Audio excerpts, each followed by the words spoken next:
Now let's look into the second part which created issues or which created problems, right? That is establish Islamic rule. Establish Islamic rule in India. Okay, now see, nowadays a lot of discussion about ISIS, right? So their objective is basically, or IAS, okay, Islamic State. So their objective is basically the same only, establish Islamic rule across the world. So when you discuss about this IAS in any of your essay or any of your question, you can actually start with the Wahhabi movement, because IAS, their root is basically from Wahhabi movement only. It's actually a modified version of Wahhabi movement. The root, okay, the idea, the central theme is basically to establish Islamic rule, which was there in Wahhabi movement already. So exactly the same as what when we discuss about Islamic State. Okay, so very important point. Any question which is related to Islamic State, one paragraph must be about Wahhabi movement and this particular objective. So basically their objective is to convert India as Darul Islam. Darul Islam means land of peace from Darul Harb. Darul Harb. Okay, sorry. Darul Harb. That means the land of non-believers. So now it's crystal clear. This created the problem. Okay. So basically their objective is to convert India from Darul Islam to Darul Harb. Darul Islam means land of peace.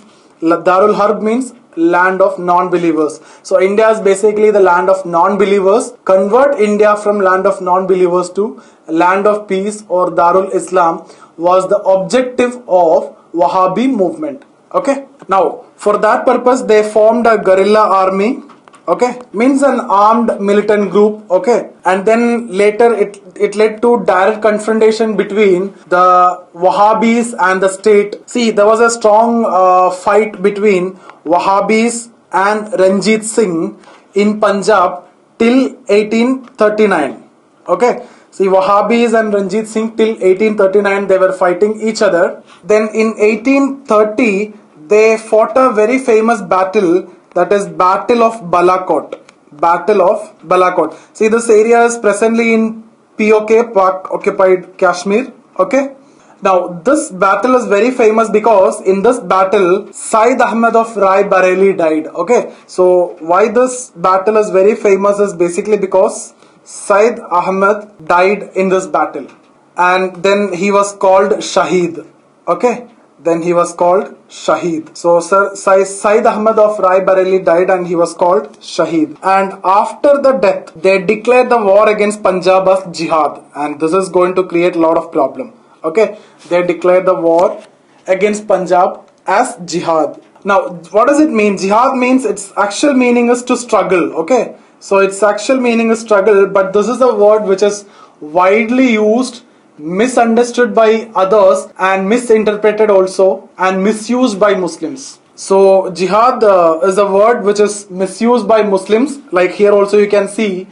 Okay, then misinterpreted by many European media and even Indian medias also nowadays, and misunderstood by other religions. Okay, so the moment you see the word jihad, there is something big which is actually coming to your mind. Its actual meaning is struggle. See, it has three layers. Okay, if you want to understand more in detail, it has three layers. Firstly, fight against the evils within. Okay, so you fight against the evils within, then you fight against the evils of society.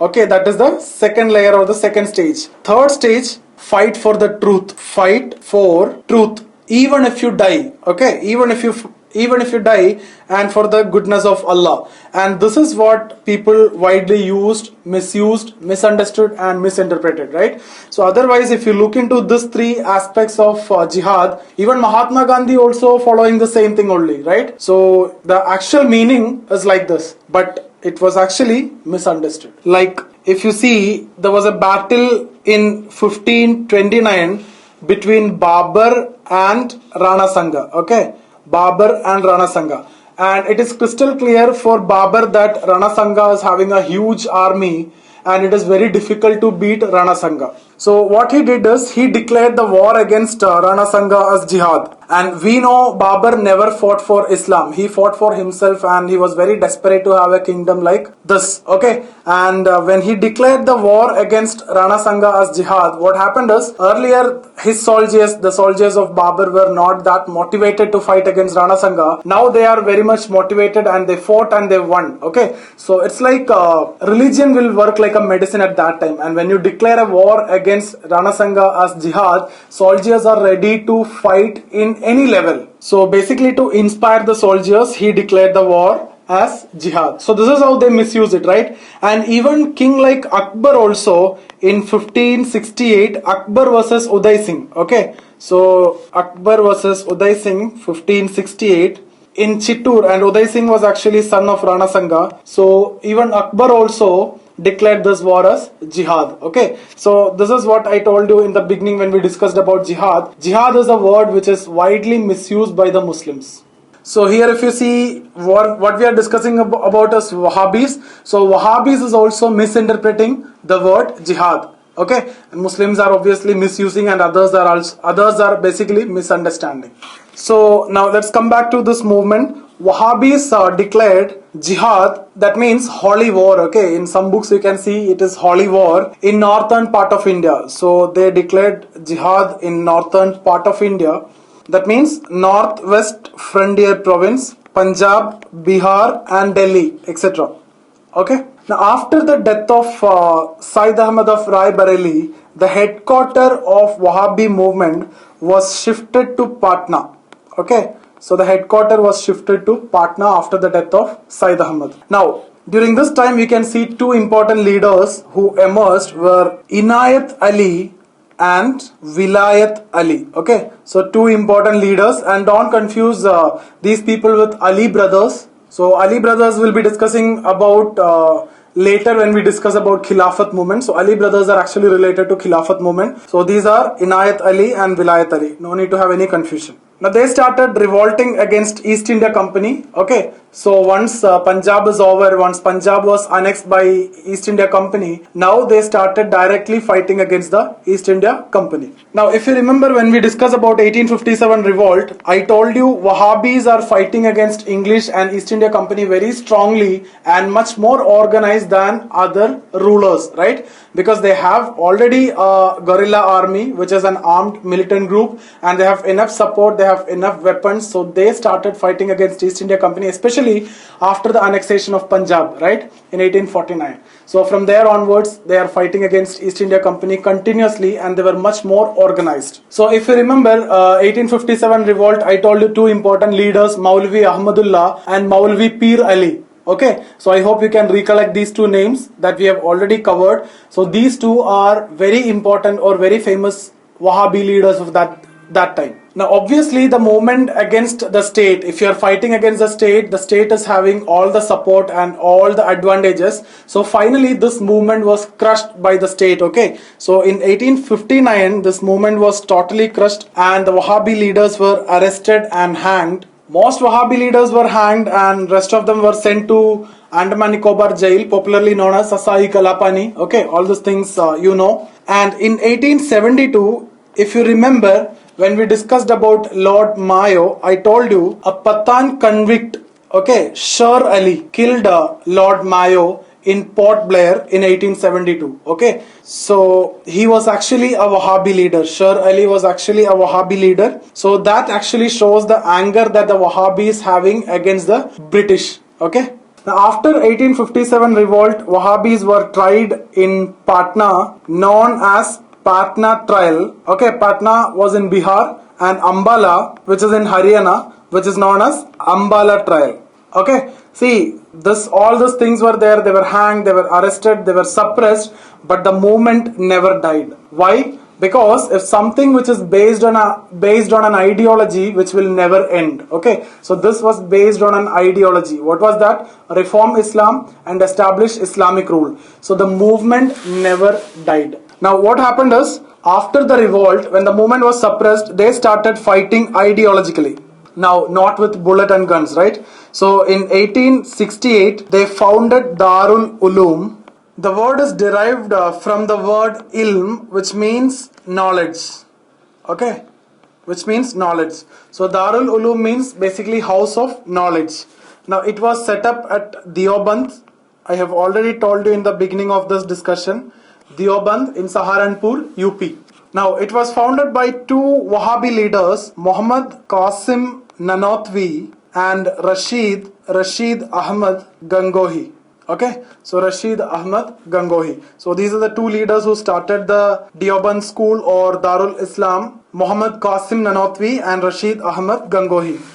Now, what is the idea of the school? What is the objective? The idea is to teach original Islamic scriptures to young Muslim boys. Okay, so original Islamic scriptures to young Muslim boys. Okay, now this is to be very clearly noted when we discussed about Said Ahmad Khan and the institution that he formed. So when it comes to here, it is only for boys. There I have told you clearly that it is for both boys and girls, and that's the difference. Okay, so original Islamic scriptures means Quran, Hadith. Okay, so Quran, you know, directly the words of Allah.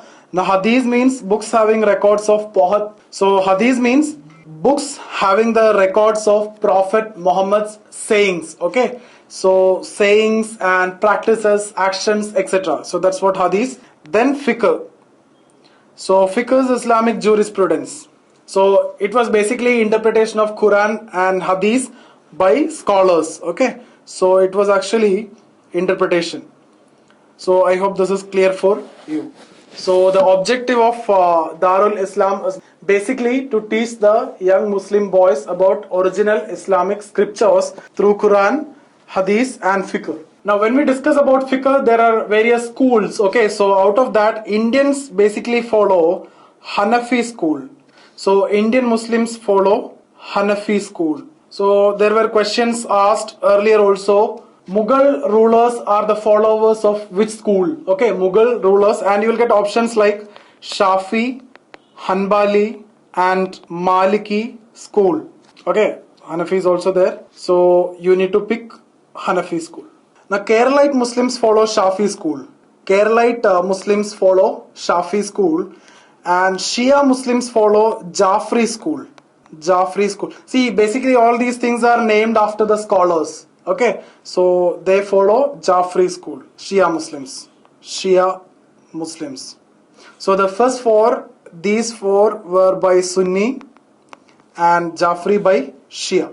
See, the point is, we were talking about Wahhabi movement. This movement is still alive in India and Pakistan, but the shape is changed. Okay, and the functioning and the style is also changed. And I told you, if you get a question on IAS, you should definitely talk about Wahhabi movement, and you can write this as the introduction. So after this, there are a lot of organizations in various styles, like for example, if you talk about Kerala, Simi, etc. These are actually inspired by Wahhabi movement only. Okay, so that's it. That's about Wahhabi movement. So you can get objective questions, you can get mains question also from Wahhabi movement. Very important movement, revivalist movement. So if I ask you who introduced the movement, who started the movement, Wahhab ibn Arabi. Later it was taken to India by two Indian leaders. And Said Ahmad of Rai Bareli died in the battle of Balakot, and he was declared Shaheed. And then the war declared as jihad, and they fought against East India Company after the annexation of Punjab by the company. And they were much more organized in 1857 revolt than other rulers, and they were crushed after the revolt, and most of the leaders were arrested and hanged, which is known as Patna trial and Ambala trial. And I talked about Sher Ali. He killed Lord Mayo in 1872 in Port Blair. And then Darul Uloom. Okay, so these are the things that we have discussed. I hope everything is clear for